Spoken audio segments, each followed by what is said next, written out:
Que Orumilá abençoe a todos nós. Hoje, eu e Facalê vou conversar um pouco sobre a importância da família. É fundamental a gente refletir sobre o conceito de família no período que nós estamos passando na nossa sociedade. Porque estamos vendo a ruptura de muitos valores, a ruptura de moldes familiares em que a reconstituição, a modernização da família na sociedade atual está acontecendo dentro de uma forma muito fragmentada. Por que fragmentada? Porque a família, além de ser o nosso berço natural, além de ser um ambiente pelo qual nós aprendemos a desenvolver os nossos primeiros passos aqui na Terra, como seres espirituais encarnados na Terra, a família é também um ambiente de transmissão oral. E esse ambiente de transmissão oral consiste em doutrinar as crianças, no sentido correto, da sua própria história familiar, acerca da sua própria história familiar. Nós precisamos ter informações, nós precisamos ter conhecimento sobre quais são os nossos símbolos familiares. E esses símbolos familiares sendo também símbolos ancestrais.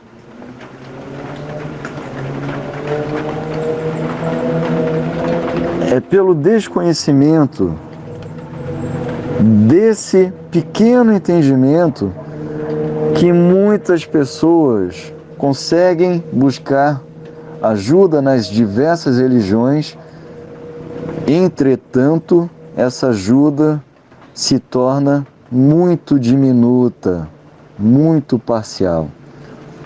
Porque, infelizmente, a maioria das religiões não levam em consideração a linhagem familiar ancestral daquele indivíduo, daquele neófito, caso seja uma religião iniciática. E ao não levar em consideração a linhagem ancestral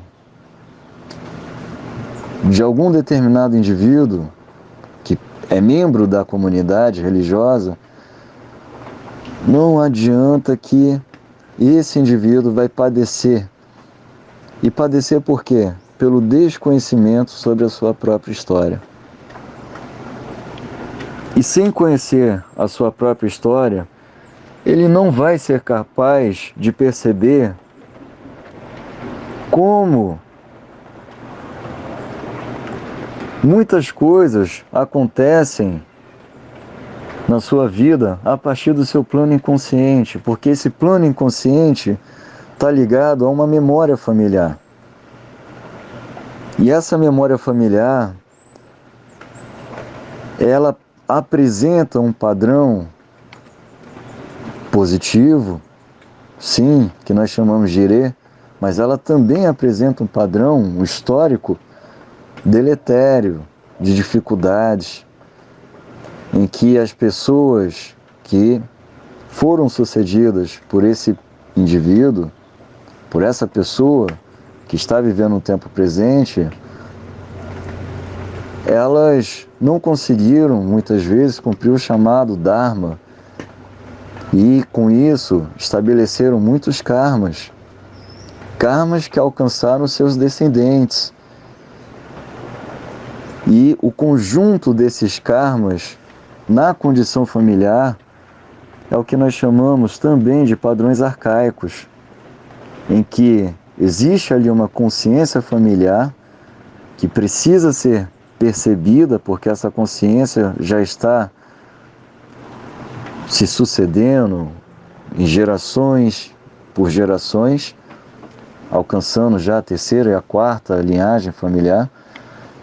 E essa consciência arcaica, ela não vai ser modificada enquanto os indivíduos ligados a ela, no tempo presente como encarnados, assumirem uma posse e um controle a partir do conhecimento sobre essa consciência. E é o conhecimento sobre essa consciência que vai gerar uma compreensão. Sem essa compreensão, não adianta as pessoas fazerem viagens astrais, fazerem viagens xamânicas, fazerem apometria, fazerem hipnose, regressão de memória, porque todas essas técnicas, elas vão trazer símbolos, mas esses símbolos, eles não são autoexplicáveis. Esses símbolos, eles não são autodecodificáveis. Esses símbolos, ainda assim, vai exigir a capacidade daquele indivíduo ter um mínimo de dados para poder processar a sua própria história através desses símbolos. O próprio Odu Ediobe fala que a complexidade, que a natureza, que a nossa individualidade, em sua condição abrangente, holística, podendo ser descrita também como hermenêutica, está inserida na complexidade em vivermos juntos. O indivíduo está inserido na complexidade em vivermos juntos. Ou seja, o grupo depende, a comunidade depende cada vez mais da excelência daquele que consegue perceber a tempo a sua própria história para, a partir daí, conseguir estabelecer um propósito como destino. Tá certo que no próprio Odu Oyeku Meji, Orumilá ensina que, mesmo que esqueçamos da nossa essência, da nossa natureza, a que viemos para a Terra, mas se a gente estabeleceu uma utilidade o tempo todo acerca do nosso tempo de vida, se a gente fez da nossa vida um período de utilidade para a nossa própria transformação e para a humanidade, beleza, ainda assim transcenderemos, ascenderemos novamente a nossa casa ancestral superior, que em Fá nós chamamos de Ipori.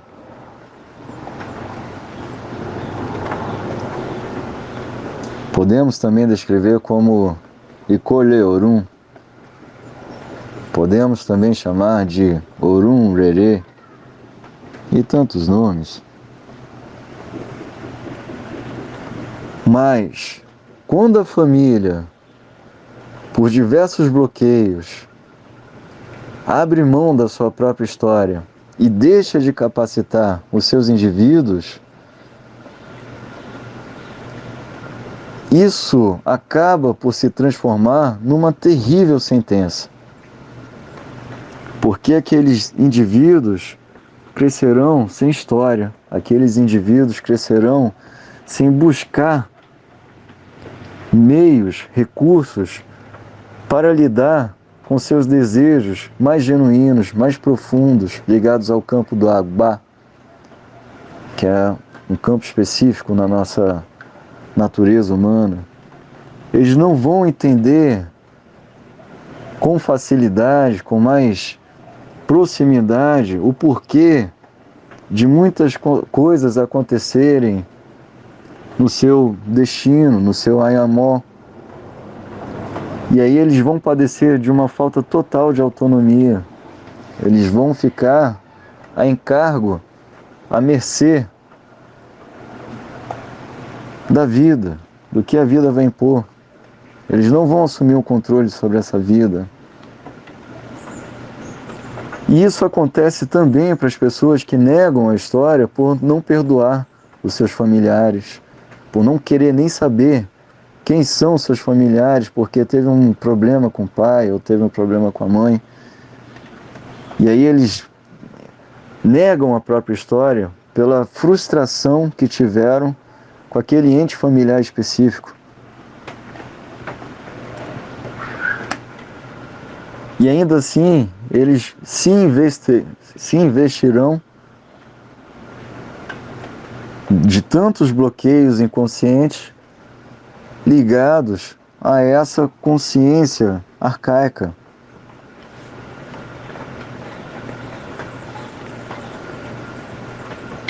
Orunmila também diz que a família é o lugar de inimigos. Por quê? Porque na família que nós temos a oportunidade de lidar com o espólio deixado pelas nossas relações em outras vidas. Então a forma que nós constituímos relações em outras vidas, isso vira um espólio. E quando nós nascemos, reencarnamos, nós herdamos novamente essa herança. Essa herança que foi construída por nós em outra vida.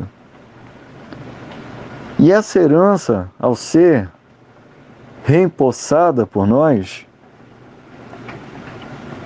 aqui na Terra, ela vai passar a existir e a se manifestar numa memória ancestral, individual, mas também numa memória familiar inconsciente. E essa memória familiar inconsciente é justamente para a gente entender essa relação no chamado Dharma e não fazer disso mais processos kármicos. E aí, lidando com essas dificuldades, com as pessoas que nós estabelecemos dificuldades, que muitas vezes nós precisamos nos desafiar, porque o maior grau de dificuldades que muitas vezes deixamos como herança, ele vai ser resgatado e ressignificado a partir do ambiente familiar, pela nossa vinculação a partir do sangue. Então muitas vezes as pessoas mais difíceis, elas vão realmente nascer e encarnar na família, como um pai, como um filho, como irmão, como sobrinho, como neto. Então muitas vezes as pessoas a quem tivemos uma relação de inimizade, dependendo do grau que essa relação alcança, atinge, a única forma da gente espiar isso vai ser trabalhando essa relação dentro de um mesmo ciclo familiar. E aí, isso reforça também uma condição muito debatida em todas as religiões e filosofias, que é uma condição de desapego. A gente não pode apenas mudar o apego, que antes era o apego da raiva, da rivalidade com o desafeto, e aí esse desafeto volta como um parente, e aí a gente transmuta esse apego numa condição de posse, e aí a gente tenta nominar essa posse como amor. Não é amor, é posse, é apego, é blindar esse ser humano, é tolir esse ser humano, porém agora dentro de discursos mais subjetivos, mais pacifistas, mas ainda assim, através do amor, nós podemos, através do nome do amor, em nome do amor, na verdade, nós poderemos estar alimentando, ainda assim, inimigos que vão destruir aquele ser ou aquele ser a quem nós consideramos amar. Tudo por uma relação de apego. E inconscientemente, isso também ainda pode estar através do fato. Inconscientemente, isso pode ser ou soar muito mais como uma vingança em nível inconsciente do que realmente uma sublimação e uma positivação dessa relação. Por quê? Aonde estaria a positivação de uma relação assim? No processo de educar, de capacitar esse indivíduo, no processo de ensinar esse indivíduo como ser espiritual que ele é, vivendo uma transitoriedade na Terra.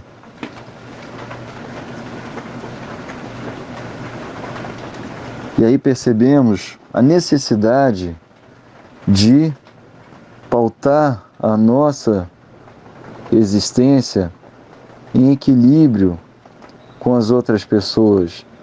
E aí, para isso, nós precisamos ter essa autocompreensão, esse autoconhecimento que vai nos permitir entender e basear as nossas relações dentro de um equilíbrio de acordo com as leis universais.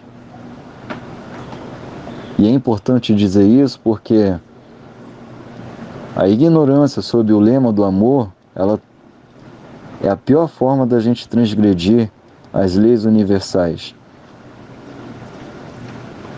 E quando isso acontece, muitas vezes nós nos investimos na condição de vítimas. Então, que busquemos a devida compreensão e sejamos justos com a nossa própria existência para poder, então, perceber de que forma nós conseguiremos ser equilibrados e justos com a nossa família. Axé, Irê.